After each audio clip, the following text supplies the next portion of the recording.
ವೇದಿಕೆ ಮೇಲಿರುವಂತಹ ಗಣ್ಯರಿಗೆ ಹಾಗೂ ಇಲ್ಲಿ ಸಭೆಯಲ್ಲಿ ಇರುವಂತಹ ಎಲ್ಲ ಸಭಿಕರಿಗೂ ನಾನು ಸವಿನಯವಾಗಿ ವಂದಿಸ್ತೀನಿ.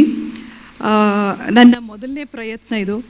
ಅಕಸ್ಮಾತ್ ಏನಾದರೂ ತಪ್ಪುಗಳಿದ್ದಲ್ಲಿ ಕ್ಷಮಿಸಬೇಕು ಅಂತಲೂ ಅದೇ ಸವಿನಯವಾಗಿ ನಾನು ಕೇಳ್ಕೊತೀನಿ.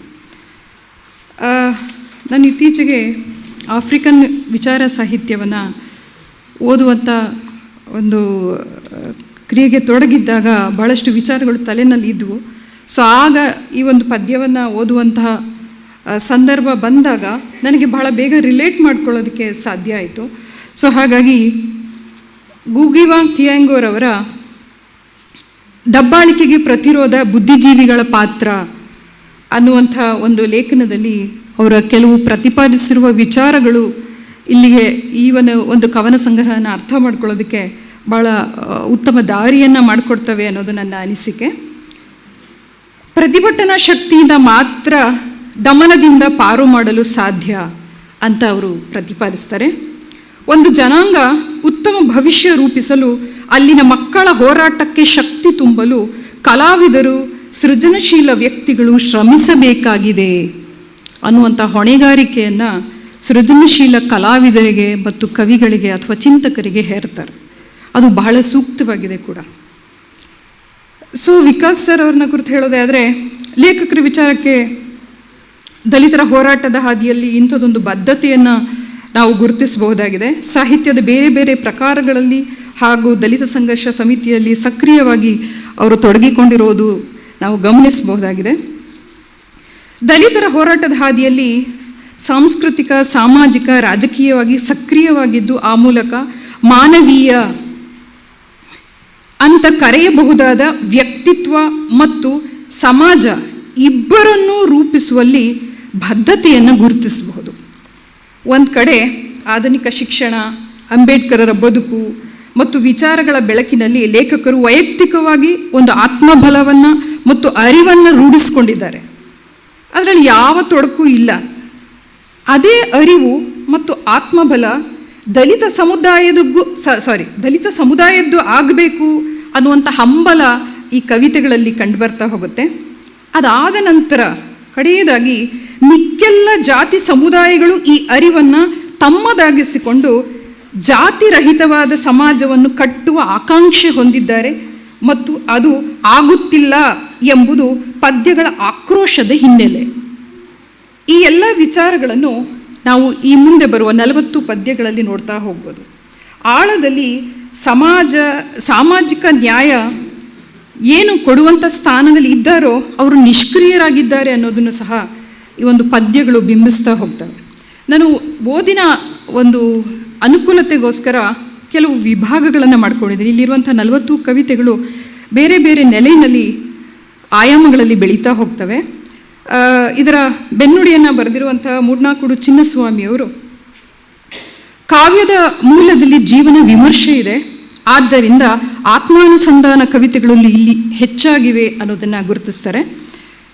ಇದಕ್ಕೆ ಮುನ್ನುಡಿಯನ್ನು ಬರೆದಿರುವಂತಹ ಭಾರತೀ ದೇವಿಯವರು, ಕವಿತೆಗಳ ಮೂಲಕ ಸಂವೇದನೆಯ ಇನ್ನೂ ಮೊನಚುಗೊಳ್ತಾ ಇದೆ ಲೇಖಕರಲ್ಲಿ ಅನ್ನೋದನ್ನು ಸಹ ಗುರುತಿಸಿದ್ದಾರೆ. ಬಹಳ ಸೂಕ್ತವಾಗಿಯೇ ಗುರುತಿಸಿದ್ದಾರೆ.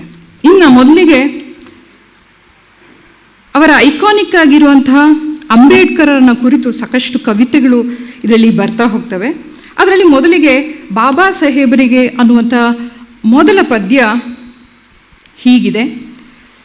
ನೀನಿತ್ತ ಅಕ್ಷರ ಕಲಿತು ನುಡಿದಿದ್ದೇನೆ, ನೀನಿತ್ತ ಕಾಲ ನೆಲಕ್ಕೊತ್ತಿ ಚಿಮ್ಮಿದ್ದೇನೆ, ನೀನಿತ್ತ ರೆಕ್ಕೆ ಹೊತ್ತು ಆಗಸತಿ ಹಾರಿದ್ದೇನೆ, ನೀನಿತ್ತ ಅನ್ನವ ತಿಂದು ಉಳಿದಿದ್ದೇನೆ, ನನ್ನ ಆಣೆ ತಂದೆ ನೀನಿತ್ತ ದನಿಯನೆಂದು ಅಡಗಿಸಲಾರೆ. ಈ ಪದ್ಯಗಳೇ ಸಶಕ್ತವಾಗಿ ಹೇಳ್ತವೆ. ನಾವು ಭಿನ್ನವಾಗಿ ಹೇಳುವಂಥದ್ದು ಏನೂ ಇಲ್ಲ. ಇಲ್ಲಿ ರಾಜಿ ಮಾಡಿಕೊಳ್ಳಲಾಗದಂಥ ಒಂದು ಬದ್ಧತೆಯನ್ನು ನಾವು ಕಾಣ್ಬೋದಾಗಿದೆ. ವೈಯಕ್ತಿಕ ನೆಲೆಯಲ್ಲೂ ಮತ್ತು ಸಾಮಾಜಿಕ ನೆಲೆ ಎರಡರಲ್ಲೂ ಈ ಒಂದು ಬದ್ಧತೆಯನ್ನು, ಒಂದು ಪ್ರಜ್ಞಾವಂತ ನೆಲೆಯನ್ನು ನಾವು ಗುರುತಿಸ್ಬೋದಾಗಿದೆ. ಅದೇ ರೀತಿಯಲ್ಲಿ ಆಲ ಅನ್ನುವ ಪದ್ಯವೂ ಅಷ್ಟೇ. ಆ ಇಡೀ ಇವರ ಪದ್ಯಗಳು ಹೇಗಿರ್ತವೆ ಅಂತಂದರೆ, ಇದು ಹೇಳ್ತೇನ ಕೇಳ, ಹೇಳ್ತಾ ಹೋಗ್ತೀನಿ, ದಯವಿಟ್ಟು ಕೇಳಿ. ಯಾಕೆ ಅಂತಂದರೆ GSS ಅವರು ಬಹಳ ಸೂಕ್ತವಾಗಿ ಗುರುತಿಸ್ತಾರೆ, ದಲಿತರಲ್ಲಿ ಒಂದು ನೋವಿನ ನೆನಪುಗಳಿವೆ ಅಂತ. ಆ ಆ ನೋವಿನ ನೆನಪುಗಳು ಹಾಗೆ ಬರ್ತಾ ಹೋಗ್ತವೆ. ಸೊ ಹಾಗಾಗಿ ಹೇಳ್ತೇನೆ ಕೇಳ, ನನ್ನ ಏನೋ ಹೇಳೋದಿದೆ ಹಾಗಾಗಿ ಕೇಳ್ತಾ ಹೋಗು ಅನ್ನುವ ಹಾಗೆ ಆ ಒಂದು ಹೇಳುವಂಥ ಒಂದು ಧಾಟಿಯಲ್ಲಿ ಕಥಾನಾತ್ಮಕವಾಗಿ ಕಥೆಯನ್ನು ನಿರೂಪಿಸುವ ರೀತಿಯಲ್ಲಿ ಸನ್ನಿವೇಶಗಳನ್ನು ಹೆಣಿತಾ ಕಥಾನಾತ್ಮಕವಾಗಿ ಅದು ಸಾಗುತ್ತಾ ಹೋಗುತ್ತೆ. ಸೊ ಹೀಗೆ ಆಲ ಅನ್ನುವ ಒಂದು ಕವಿತೆಯಲ್ಲೂ ಸಹ ಸಮೃದ್ಧವಾಗಿ ಬೆಳೆದ ಬೌದ್ಧಿಕ ಆಲದ ಮರವಾಗಿ ಬಾಬಾ ಸಾಹೇಬರು ಲೇಖಕರಿಗೆ ಕಂಡು ಬರ್ತಾ ಹೋಗ್ತಾರೆ. ಆ ನೀಲಿ ಆಕಾಶದಗಲದ ಆಲ, ಮುಟ್ಟಲು ಬೇಲಿಗಳು ಅಡ್ಡ, ಮಡಿಲು ಮಗುವಾಗಲು ಗೋಡೆಗಳಡ್ಡ, ದಾಟಿ ಮುಟ್ಟಿ ತಂಪನ್ನು ಕದ್ದು ರವಿಗೆಸೆಯುವ ಆಸೆ, ನನ್ನೆದುರಿಗೆ ನನ್ನದೇ ಗುಡ್ಡ ಅನ್ನುವ ಹಾಗೆ ತಮ್ಮದೇ ಒಂದು ಮಿತಿಗಳನ್ನು ಗುರುತಿಸಿಕೊಳ್ಳುವುದನ್ನು ಸಹ ಅವರು ಮರೆತಿಲ್ಲ. ಇನ್ನೆಷ್ಟು ದೂರವೋ ಪ್ರಯಾಣ, ಆಸುಪಾಸಿನಲ್ಲಿರಬಹುದೆಂಬ ಭ್ರಮೆ, ಈ ಎರಡು ಸಾಲುಗಳು ತಡೆದು ನಿಲ್ಲಿಸ್ತವೆ. ಯಾಕೆ ಅಂತಂದರೆ ಇದು ಒಂದು ಈ ಹೋರಾಟ ಏನು ಬದ್ಧತೆ ಎಲ್ಲ ಸರಿ, ಆದರೆ ಇದಕ್ಕೆ ಕೊನೆ ಮುಟ್ಟೋದು ಯಾವಾಗ? ಈಗಾಗಲೇ ಎಷ್ಟೋ ಕೋಟ್ಯಾಂತರ ತಲೆಮಾರುಗಳು ಅಥವಾ ಕೋಟ್ಯಾಂತರ ಜನ ಇಂಥದ್ದೊಂದು ನೋವನ್ನು ಉಂಡಿದ್ದಾಗಿದೆ. ಇನ್ನೆಷ್ಟು ದೂರ ಪ್ರಯಾಣ ಅನ್ನುವಂಥ ಒಂದು ಅಸಹಾಯಕತೆ ನೆಲೆನೂ ಕಂಡು ಬರ್ತಾ ಹೋಗುತ್ತೆ. ಅದಾದಮೇಲೆ ಮತ್ತೆ ಬಂತು ಜಯಂತಿನಲ್ಲಿ ಅಂಬೇಡ್ಕರನ್ನ ಭಿನ್ನವಾಗಿ ಚಿತ್ರಿಸ್ತಾ ಹೋಗ್ತಾರೆ ಲೇಖಕರು. ಅಲ್ಲಿ ಮತ್ತೆ ಬಂತು ಜಯಂತಿ, ಬಂತು ಅಂಬೇಡ್ಕರ್ ಜಯಂತಿ, ಎಲ್ಲರೂ ಹುಡುಕುತ್ತಿದ್ದಾರೆ ಮನೆ ಗುಜರಿಯಲ್ಲಿ ತುಕ್ಕು ಹಿಡಿದು ಬಿದ್ದಿರುವ ಬಾಬಾ ಸಾಹೇಬರ ಅಚ್ಚನ್ನು. ಹಣೆ ಎದೆ ಕೆನ್ನೆ ಸಿಕ್ಕಲ್ಲಿ ಒತ್ತಿಕೊಳ್ಳಲು ಎಲ್ಲರಿಗೂ ಕಾಣುವಂತೆ. ಯಾವ ಸೈದ್ಧಾಂತಿಕವಾದ ಒಂದು ಅರಿವಿನ ನಡೆ ನಮ್ಮದಾಗಬೇಕಾಗಿತ್ತೋ ಅದನ್ನು ಮರೆತು ಕೇವಲ ಸಾಂಕೇತಿಕವಾಗಬಹುದಾದಂಥ ಒಂದು ಭಯವು ಲೇಖಕರನ್ನು ಕಾಡಿರೋದನ್ನು ನಾವು ಅವರ ಪದ್ಯಗಳಲ್ಲಿ ಗುರುತಿಸ್ತಾ ಹೋಗ್ಬೋದು. ಅದಾದಮೇಲೆ ವಂಶವೃಕ್ಷ ಅನ್ನುವಂಥ ಮತ್ತೊಂದು ಪದ್ಯ. ಈ ಒಂದು ಪದ್ಯದಲ್ಲಿ ಅಗೇನ್ ಸೇಮ್ ಹಳೆಯ ನೆನಪುಗಳನ್ನು ಕಥಾನಾತ್ಮಕವಾಗಿ ಒಂದೊಂದು ಸನ್ನಿವೇಶಗಳ ಹೆಣಿಗೆ ರೀತಿಯವರು ಬೆಳೆಸ್ತಾ ಹೋಗ್ತಾರೆ. ಅಜ್ಜನನ್ನು ಕುರಿತು ಹೇಳ್ತಾರೆ, 3 ಎಕರೆ ಜಮೀನನ್ನು ₹3 ಮಾರ್ಕೊಂಡು ಅವನು ಗೌಡ್ರನ್ನ ಬೈಕೋತಾ ಇರ್ತಾನೆ. ಅಜ್ಜಿ ನಮ್ಮನ್ನು ಊರಾಚೆಗೆ ಇಟ್ರಲ್ಲೋ ಮಕ್ಕಳ ಅಂತ ಬೈಕೋತಾ ಇರ್ತಾಳೆ. ಅವ್ವ ಕನಸಿನಲ್ಲೂ ಕನ್ವರಿಸ್ತಾ ಇರ್ತಾಳೆ, ಕಳೆ ನಾಟಿ ಅಂತ. ಅಪ್ಪ ತೊದಲನ್ನ ಮಾತನ್ನು ಚಿಕ್ಕವನಲ್ಲಿ ಆಡ್ತಾ ಇದ್ದ ಹಾಗೆ ಕುಡಿಬೇಡ ಅಂದ್ರೂ ಕೇಳಂಗಿಲ್ಲ, 2 ಎಕರೆ ಅಂತಿರ್ತಾನೆ. ಇದು ಕಾರಂತರ ಚೋಮನ ಒಂದು ನೆನಪನ್ನು ತಂದುಬಿಡ್ತು ನನಗೆ. ಇವೆಲ್ಲ ಸನ್ನಿವೇಶಗಳು ಮನೆಯಲ್ಲಿ ಇಷ್ಟೊಂದೆಲ್ಲ ಕಂಡು ಬರ್ತಾ ಇದೆ. ಶೋಷಣೆ ಬಹಳ ಸ್ಪಷ್ಟವಾಗಿ ಆ ಬಾಲ್ಯದಲ್ಲಿಯೇ ತಾಗುತ್ತಾ ಇದ್ದಾಗ ಅವ್ರಿಗೆ ಹೀಗನ್ಸುತ್ತೆ, ನಾನು ಪಡಸಾಲೆ ಕಂಬಕ್ಕೊರಗಿ ಇದೆಲ್ಲವನ್ನು ತಲೆಗೆ ಹಾಕಿಕೊಳ್ಳುತ್ತಾ ನಿದ್ದೆ ಕಾಡುತ್ತಿದ್ದರೂ ಮುಖಕ್ಕೆ ನೀರೆರಚಿ ಹಸಿದಿದ್ದರೂ ಅರಗಿಸಿಕೊಳ್ಳುತ್ತಾ ಅಂಡು ಊರಿದಾಗ ಬೋರಳಾಕೊಂಡು ಅಕ್ಷರಗಳ ಎದೆಗೆ ಹಾಕಿಕೊಳ್ಳುತ್ತಿರುತ್ತೇನೆ. ಯಾವ ಹಠದಲ್ಲಿ ನನಗೆ ಓದೋದಕ್ಕಾಯಿತು, ಯಾವ ಹಠ ನನ್ನನ್ನು ಬೆಳೆಸ್ತಾ ಹೋಯಿತು. ಆ ಹಠವನ್ನು ಇಲ್ಲಿ ಯಾಕೆ ಹೇಳ್ಕೊತಾ ಇದ್ದಾರೆ ಅಂತಂದರೆ ಅಂಥದೇ ಒಂದು ಅನಿವಾರ್ಯತೆಯ ಹಠ ಒಂದು ತಲೆಮಾರಿನಿಂದ ಮತ್ತೊಂದು ತಲೆಮಾರಿಗೆ ಸಾಗುತ್ತಾ ಎಲ್ಲೋ ಬಿಡುಗಡೆ ಅನ್ನೋದು ಸಿಗಬಹುದು ಅನ್ನೋದನ್ನು ಅದು ಆಶಿಸುತ್ತೆ. ಇನ್ನೊಂದು ವಿಭಾಗದಲ್ಲಿ ನಾವು ಸಂಕಥನಗಳ ಕನ್ನಡ ಸಾಹಿತ್ಯದ ಒಂದು 50 ವರ್ಷದ ಸುದೀರ್ಘ ದಲಿತ ಸಾಹಿತ್ಯದ ಸಂಕಥನಗಳನ್ನು ಬಲವಾಗಿ ಕಟ್ಟಿ ಬೆಳೆಸಿದಂತಹ ವ್ಯಕ್ತಿಗಳನ್ನು, ಅವರದೇ ವ್ಯಕ್ತಿತ್ವವನ್ನು ಮತ್ತು ಅವರ ಬರವಣಿಗೆಯ ಒಂದು ಶೈಲಿಯನ್ನು ಅನುಕರಿಸ್ತಾ ಕವಿ ಅವರನ್ನು ಪದ್ಯದ ಉದ್ದಕ್ಕೂ ಕಟ್ಕೊಡುವಂಥ ಕೆಲಸವನ್ನು ಮಾಡ್ತಾ ಹೋಗ್ತಾರೆ. ಯಾಕೆ ಕಟ್ಕೊಡುವಂಥ ಅಗತ್ಯ ಇದೆ ಅಂತಂದರೆ ಮತ್ತೆ ಆ ಕಸುವು ಮುಂದುವರಿಬೇಕಾಗಿದೆ ಅನ್ನೋ ಕಾರಣಕ್ಕೆ. ಸೊ ಹಾಗಾಗಿ ಬಕಾಲ ಮಿತ್ರ KB ಸಿದ್ದಯ್ಯ ಅವರು ನೆನೀತಾ ಹೋಗ್ತಾರೆ. ತಮಟೆ ಹಾಡು ಪದ್ಯದಲ್ಲಿ ಡಾಕ್ಟರ್ ಸಿದ್ಲಿಂಗಯ್ಯನ ಅವರ ಒಂದು ಸಂಚಲನವನ್ನು, ಏನು ಅವರು ಹೊಲೆಮಾದಿಗರ ಹಾಡಿನ ಮೂಲಕ ಒಂದು ಸಂಚಲನವನ್ನು ಮೂಡಿಸಿದ್ರಲ್ಲ, ಅದನ್ನು ಕುರಿತು ಅವರು ಅಲ್ಲಿ ವ್ಯಕ್ತಿ ಚಿತ್ರವನ್ನು ಕಟ್ಕೊಡ್ತಾ ಹೋಗ್ತಾರೆ. NK ಹನುಮಂತಯ್ಯನವರು ಒಂದು ಸಾಂದ್ರ ರೂಪಕಗಳ ಮೂಲಕ ಯಾವ ಒಂದು ದಲಿತ ಲೋಕವನ್ನು ತಮ್ಮ ಕಾವ್ಯಗಳಲ್ಲಿಯೇ ಅನಾವರಣ ಮಾಡಿದ್ರಲ್ಲ, ಆ ಒಂದು ವ್ಯಕ್ತಿತ್ವವನ್ನು ಸಹ ತಮ್ಮ ಪದ್ಯಗಳಲ್ಲಿ ಕಟ್ಕೊಡುವಂಥ ಒಂದು ಪ್ರಯತ್ನವನ್ನು ಮಾಡ್ತಾರೆ. ಆಮೇಲೆ ವಾನ ಅನ್ನುವಂಥ ಒಂದು ಪದ್ಯದಲ್ಲಿ ಗದ್ದರ್ ಕವಿ, ಹಾಡುಗಾರ, ಹೋರಾಟಗಾರ ಅವರ ಒಂದು ವ್ಯಕ್ತಿತ್ವವನ್ನು ಸಹ ಅಲ್ಲಿ ನಿರೂಪಿಸುವ ಕೆಲಸವನ್ನು ಮಾಡ್ತಾ ಹೋಗ್ತಾರೆ. ಅದಾದಮೇಲೆ ಚಂಪ, ಚಿಂತಕರು, ರೈಟರ್ ಆಗಿದ್ದಂಥ ಅವರನ್ನು ಸಹ ನೆನಪು ಮಾಡಿಕೊಳ್ಳುವಂಥ ಒಂದು ಕೆಲಸವನ್ನು ಮಾಡ್ತಾ ಹೋಗ್ತಾರೆ. ಅದಾದಮೇಲೆ ನನಗೆ ಇಲ್ಲಿ ವಿಶೇಷವಾಗಿ ನನಗೆ ಈ ಕವನ ಸಂಗ್ರಹಗಳನ್ನು ಓದ್ತಾ ಇದ್ದಾಗ ಒಂದು ಹೊಳಿತು. ಏನು ಅಂತಂದರೆ, ಆಫ್ರಿಕನ್ ವಿಚಾರ ಸಾಹಿತ್ಯದ ಸಂದರ್ಭಗಳಲ್ಲಿ ಓದ್ತಾ ಇದ್ದಾಗ ಒಂದು ವಿಘಟನೆ ಕಾಣುತ್ತೆ, ಸಂಬಂಧಗಳಲ್ಲಿ ವಿಘಟನೆ ಕಾಣುತ್ತೆ. ಅಂತಂದರೆ ಪ್ರತಿಯೊಂದು ಮಗ, ಮಗಳು, ಹೆಂಡತಿ, ಗಂಡ, ಯಾವುದೇ ಸಂಬಂಧಗಳಲ್ಲಾಗಿ ಆಳವಾದಂಥ ಬಿರುಕುಗಳಿವೆ.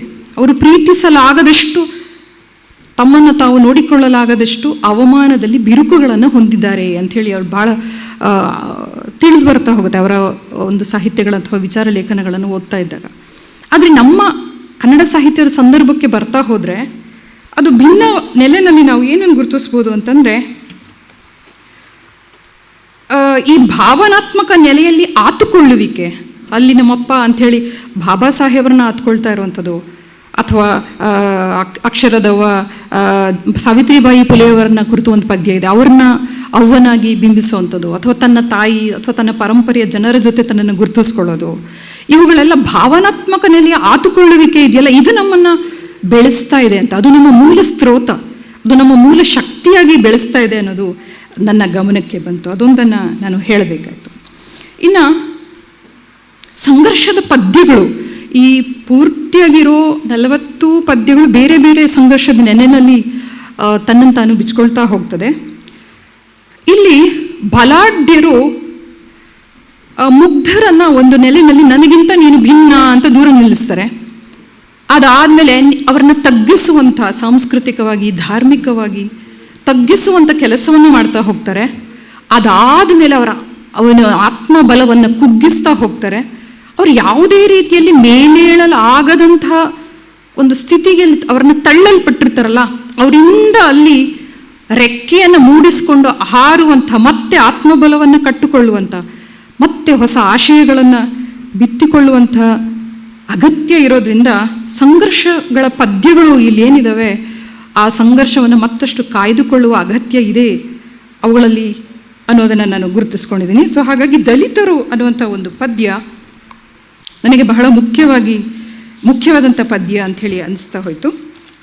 ದಲಿತರು, ನಾವು ದಲಿತರು, ಆತ್ಮವಿಲ್ಲದವರು, ಹೃದಯ ಹೊತ್ತ ಅಲೆಮಾರಿಗಳು, ಚಾತುರ್ವರ್ಣಕ್ಕೆ ಸಿಲುಕದ ಅವರ್ಣೀಯರು, ನಿಮ್ಮ ಅನುಭವಕ್ಕೆ ನಿಲುಕದ ಮಳೆಬಿಲ್ಲುಗಳು. ಎನ್ಕೆ ಅವರ ಒಂದು ಛಾಯೆ ಇದೆ. ಸೊ ಇಲ್ಲಿ ನಾವು ದಲಿತರು, ಹೌದು, ನಿಮ್ಮ ಆತ್ಮದ ವಾದ ಏನಿದೆ ಇವುಗಳನ್ನೆಲ್ಲ ಸೆಡ್ಡು ಹೊಡೆಯುವ ಹಾಗೆ ನಾವು ಹೃದಯವನ್ನು ಹೊತ್ತು ಅಲಿತಾ ಇದ್ದೀವಿ. ನಾನು ಹೇಳಿದೆ ಭಾವನಾತ್ಮಕವಾಗಿ ಆತುಕೊಳ್ಳುವಿಕೆ ಏನಿದೆಯಲ್ಲ, ಹೌದು, ನಾವು ಜೀವಕ್ಕೆ ಅಥವಾ ನೆಲಕ್ಕೆ ಅಂಟಿ ಬೆಳೀತಾ ಇರೋರು, ಹಾಗಾಗಿ ನಾವು ಹೃದಯ ಹೊತ್ತು ಅಲಿತಾ ಇರುವಂಥವ್ರು.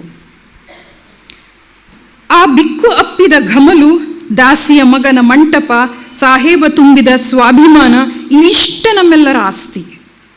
ಒಂದು ಚರಿತ್ರೆಯಲ್ಲಿ ತಾನು ಒಂದು ಕಸುವನ್ನು ಪಡ್ಕೊಳ್ಳೋದಕ್ಕೆ ಏನೆಲ್ಲದರಿಂದ ನಾನು ಪ್ರಯತ್ನ ಪಡ್ತಾ ಇದ್ದೆ, ಅದೆಲ್ಲದನ್ನು ಜೊತೆಗೆ ಇರಿಸ್ಕೊಂಡಿದ್ದೀನಿ ಅಂತ ಆ ಬಿಕ್ಕು ಅಪ್ಪಿದ ಘಮಲು.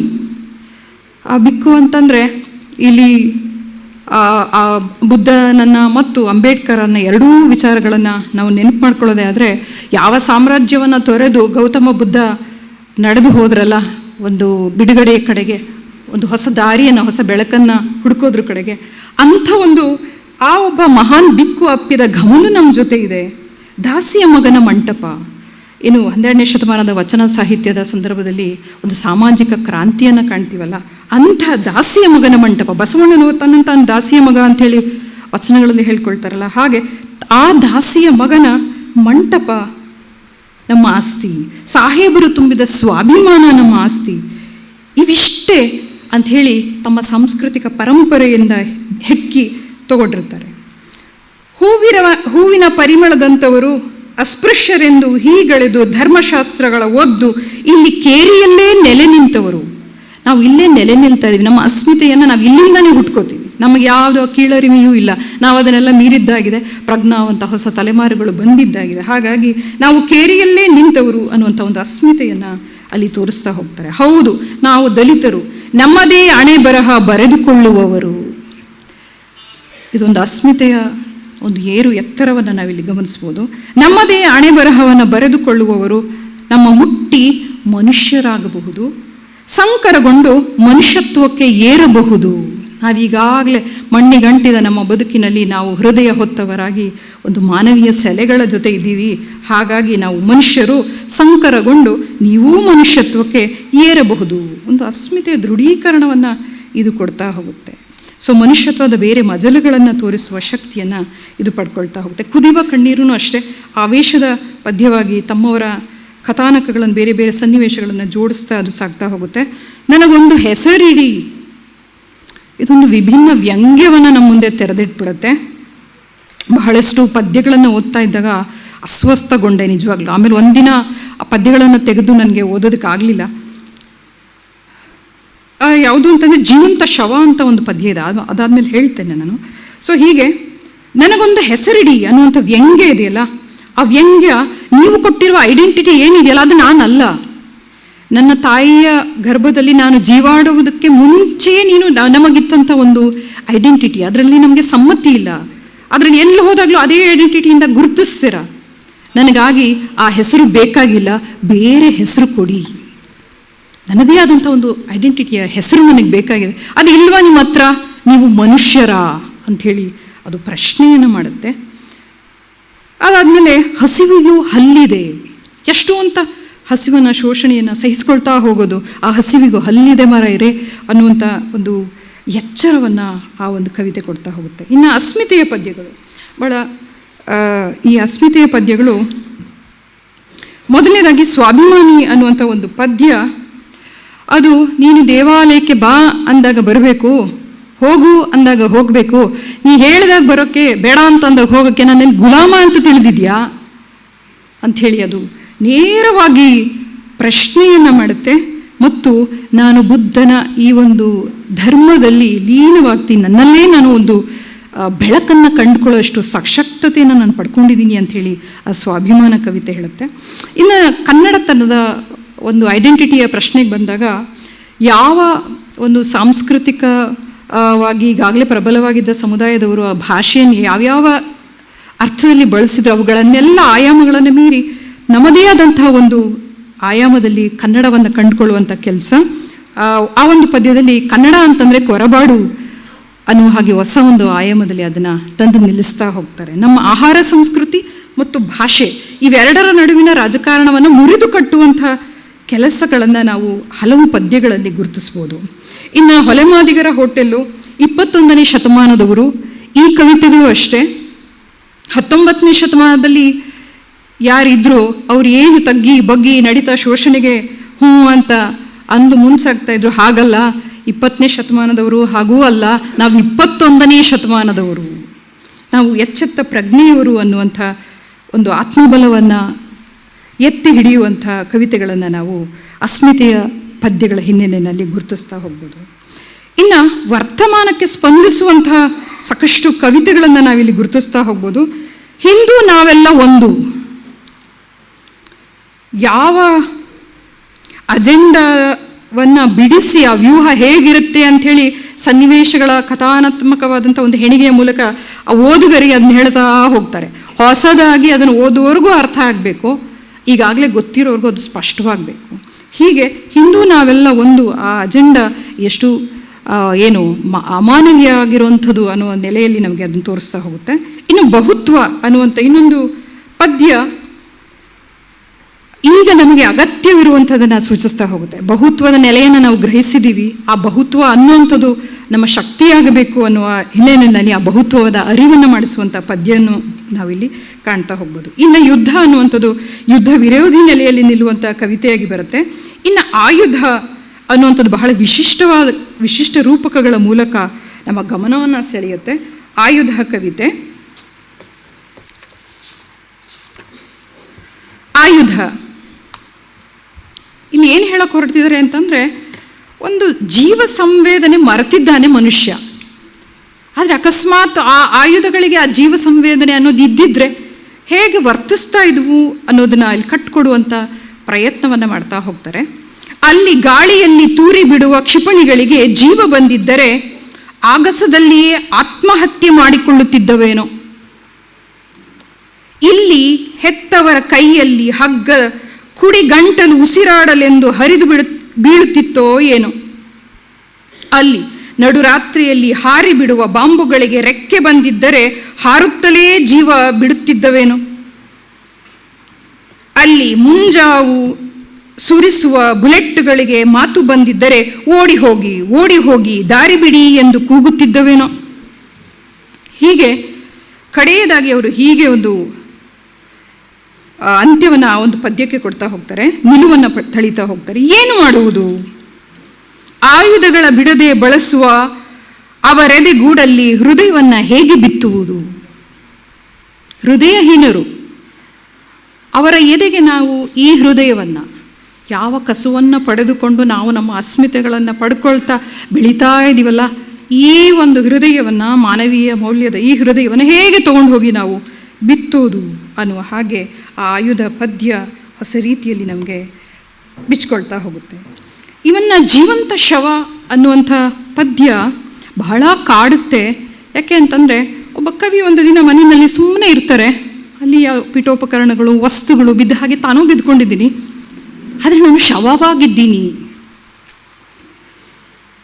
ಯಾರೋ ನನ್ನನ್ನು ಕೊಂದಿದ್ದಾರೆ, ಶತ್ರುವನ್ನು ಶಪಿಸ್ತಾ ಇದ್ದೀನಿ. ಮಾರನೇ ದಿನ ಆಯಿತು, ನಿದ್ದೆಗೆ ಜಾರಿದ್ದಾಯಿತು, ಮಾರನೇ ದಿನ ಆಯಿತು, ಶತ್ರುನೂ ಜೀವಂತ, ನಾನು ಜೀವಂತ. ಅಲ್ಲಿ ಶತ್ರು ಸಾಯ್ತಾ ಇಲ್ಲ, ಶತ್ರುತ್ವ ಮುಗಿತಾ ಇಲ್ಲ, ನನಗೂ ಬಿಡುಗಡೆ ಇಲ್ಲ. ಹಾಗೆ ಒಂದು ಜೀವಂತ ಶವ ಅನ್ನುವಂಥ ಒಂದು ಪದ್ಯ ನಮ್ಮನ್ನು ಕಲಕಿಬಿಡುತ್ತೆ. ಇನ್ನು ದಲಿತ ಸಾಹಿತ್ಯ ಸಂವೇದನೆ ಕೇವಲ ಸಿಟ್ಟಿನ, ಸಂಘರ್ಷದ, ಕಹಿ ನೆನಪುಗಳ ಧ್ವನಿ ಮಾತ್ರ ಅಲ್ಲ, ಅದು ವಾಸ್ತವವಾಗಿ ಅದರ ಗುರಿ ಸಹಮತದಿಂದ ಕೂಡಿದ ಸಹಬಾಳ್ವೆಯೇ ಆಗಿದೆ ಅನ್ನೋದನ್ನು ನಾವು ಬಹಳ ಪದ್ಯಗಳಲ್ಲೂ ಸಹ ಅದನ್ನು ಗಮನಿಸ್ತಾ ಹೋಗ್ಬೋದು. ಸೊ ಅದು ಕಡೆಯದಾಗಿ ಒಂದು ಪದ್ಯ ಅದಕ್ಕೆ ಪೂರಕವಾಗಿದೆ. ಬಾ ಬಾ, ಕಟ್ಟುವುದೇನಾದರೂ ಇದ್ದರೆ ದಯಮಾಡಿ ಬಾ, ಕೆಡವಿ ಕಟ್ಟುವುದಿದ್ದರೂ ಬಾ, ಕೆಡವಿ ಕಟ್ಟಿ ಮತ್ತೆ ಕೆಡವುದಾದರೂ ಬಾ, ಕೇವಲ ಕೆಡವಿ ಓಡುವ ಇಚ್ಛೆ ಇದ್ದರೆ ಕ್ಷಮಿಸು, ನೀನು ತಪ್ಪಾದ ವಿಳಾಸಕ್ಕೆ ಬಂದಿರುವೆ, ಮುಂದೆ ಹೋಗಿ ಬಾ, ಮತ್ತನ್ನೇನಾದರೂ ಕಟ್ಟಲೇಬೇಕೆನಿಸಿದರೆ ಬಾ, ಬಾಗಿಲು ಸದಾ ತೆರೆದಿರುತ್ತದೆ, ನಾನಲ್ಲೇ ನಿಂತಿರುತ್ತೇನೆ. ಸದಾ ತೆರೆದ ಬಾಗಿಲು ಸಹಬಾಳ್ವೆಗೆ, ಸೋದರತ್ವಕ್ಕೆ. ಸೊ ಹಾಗಾಗಿ ಅದನ್ನು ಗ್ರಹಿಸ್ಕೊಳ್ಳಿ ಅನ್ನೋದನ್ನು ಅದು ಬಹಳ ಚಂದವಾಗಿ ಪ್ರತಿಪಾದಿಸುತ್ತೆ. ಇನ್ನು ಇವರ ಪದ್ಯಗಳಲ್ಲಿ ಕಾಡುವಂಥದ್ದು, ಅವರಿಗೆ ವಿಶೇಷವಾಗಿ ಚಪ್ಪಲಿಯ ರೂಪಕ ಕಾಡುವುದನ್ನು ನಾನು ಗಮನಿಸಿದ್ದೇನೆ. ನಾನಿನ್ನೂ ತೊಟ್ಟೇ ಇರಲಿಲ್ಲ, ನಾವೇನು ಮಾಡುವಂಥ ಹಂತದಲ್ಲೇ ಇದ್ವಿ, ನೀವೆಲ್ಲ ತೊಟ್ಕೊಂಡು ಮೆರೆದ್ರಿ. ಸೊ ನಾವು ತೊಡುವಂಥ ಸ್ಥಿತಿಗೆ ಈಗ ಬಂದಿದೆ. ಮತ್ತೆ ಮತ್ತೆ ಆ ಚಪ್ಪಲಿಯ ರೂಪಕ ಬರ್ತಾನೆ ಹೋಗುತ್ತೆ, ಅದನ್ನು ತೊಡಬೇಕು ಅಂತ ಅನಿಸುತ್ತೆ. ಜೀವಂತ ಶವ ಪದ್ಯದಲ್ಲೂ ಆ ಒಂದು ಸಾಲು ಬರುತ್ತೆ, ಮತ್ತೆ ನಾನು ಅದನ್ನು ತೊಡಬೇಕು ಅಂತ ಅನಿಸುತ್ತೆ, ನಮ್ಮ ಅಸ್ಮಿತೆಯನ್ನು ನಾವು ಮತ್ತೆ ಮತ್ತೆ ಕಂಡ್ಕೋಬೇಕು ಅಂತ ಅನಿಸುತ್ತೆ ಅನ್ನುವ ಹಾಗೆ ಚಪ್ಪಲಿಯ ರೂಪಕ ಮತ್ತೆ ಮತ್ತೆ ಅವರ ಕವಿತೆಗಳಲ್ಲಿ ಬರ್ತಾ ಹೋಗುತ್ತೆ. ಇನ್ನು ಪದ್ಯಗಳು ಹೇಳೋದಾದರೆ, ಮೊದಲನೇ ಕವನ ಸಂಕಲನ ಆಗಿರೋದ್ರಿಂದ ಒಂದು ಕೆಲವು ತುಂಡಾದಂತಹ ಸಾಲುಗಳು ಇದ್ದ ಹಾಗೆ ಅನಿಸುತ್ತೆ. ಮತ್ತು ಭಾಷೆಯ ಕಸುವನ್ನು ಇನ್ನೊಂದು ಸ್ವಲ್ಪ ಕಟ್ಕೊಳ್ಳುವಂಥ ದಾರಿನಲ್ಲೇ ಇದ್ದಾರೆ ಅಂತ ಹೇಳುವಂಥ ಅನಿಸುತ್ತೆ. ಮತ್ತು ಸ್ತ್ರೀಪರ ಧ್ವನಿ ಯಾವುದೋ ಒಂದೇ ಒಂದು ಪದ್ಯದಲ್ಲಿ ಕಂಡು ಬರುತ್ತೆ, ಆದರೆ ಅಂಥದ್ದೊಂದು ಸ್ತ್ರೀಪರ ಧ್ವನಿ ಇನ್ನೂ ದಿಟ್ಟವಾಗಿ ಕವಿಯಲ್ಲಿ ಮೂಡಲಿ ಅನ್ನೋದನ್ನು ಆಶಿಸ್ತೀನಿ. ಹೀಗೆ ನನಗೊಂದು ಅವಕಾಶವನ್ನು ಕವಿತೆಗಳನ್ನು ಕುರಿತು ಮಾತನಾಡೋದಕ್ಕೆ ಕೊಟ್ಟಿದ್ದಕ್ಕೆ ಎಲ್ಲರಿಗೂ ಧನ್ಯವಾದಗಳನ್ನು ಸೂಚಿಸ್ತೇನೆ.